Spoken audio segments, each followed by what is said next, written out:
अस्सलाम वालेकुम। आज की वीडियो में हम सॉल्व कर रहे हैं क्यूरी जो कि आई थी related to number of nucleotides in each strand of DNA.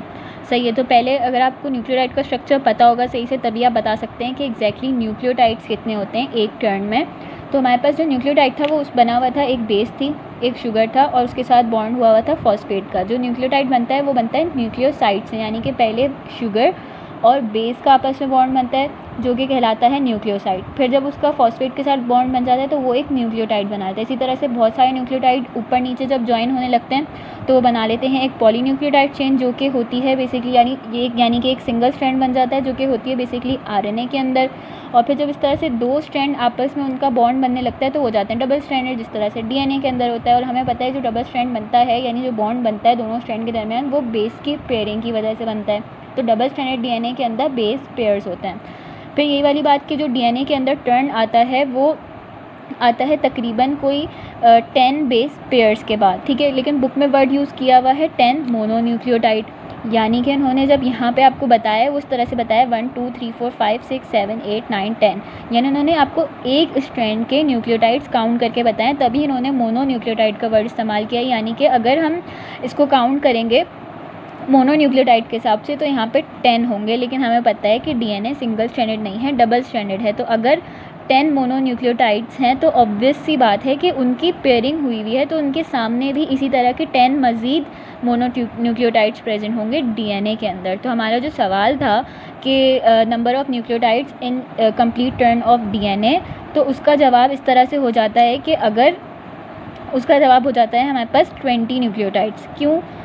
DNA के अंदर होते हैं बेस पेयर्स, ठीक है। और बेस पेयर का मतलब है कि दो बेसेस होंगे, ठीक है। एक पेयर का मतलब होता है कि उसमें दो होते हैं, तो यानी अगर बेस पेयर है तो यानी कि उसके अंदर दो बेसेस हैं। दो बेसेस होने का मतलब ये है कि एक बेस पेयर के अंदर दो न्यूक्लियोटाइड्स आएंगे।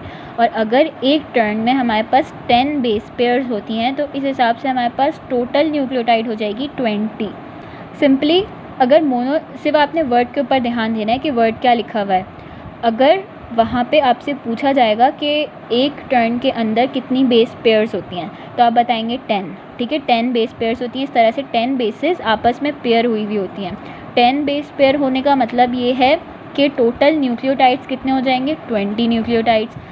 लेकिन अगर वो उस तरह से भी लिख देते हैं कि कितने न्यूक्लियोटाइड पेयर्स हैं तब भी एक ही बात है कि वो बेस पेयर की बात करें, तब भी जो हमारे पास न्यूक्लियोटाइड पेयर्स होंगे वो 10 होंगे। बट अगर सिर्फ न्यूक्लियोटाइड की बात करें, क्योंकि सिर्फ न्यूक्लियोटाइड के अंदर एक बेस होती है, तो इस हिसाब से जो टोटल टर्न के अंदर टोटल बेसेस आ रही होंगी 10 बेस पेयर के हिसाब से, वो टोटल बेसेस हो जाएंगी 20 बेसेस, यानी कि 20 न्यूक्लियोटाइड्स। सही है। और एक बेस की जो हमारे पास थिकनेस होती है वो 3.4 एंगस्ट्रॉम होती है। इस वजह से 10 के हिसाब से टोटल लेंथ हो गई हमारे पास उसकी एक टर्न की, वो हो गई 34 एंगस्ट्रॉम, या फिर इसका यूनिट चेंज कर लें 0.34 नैनोमीटर हो गई इसकी थिकनेस और इसकी हो गई 3.4 नैनोमीटर।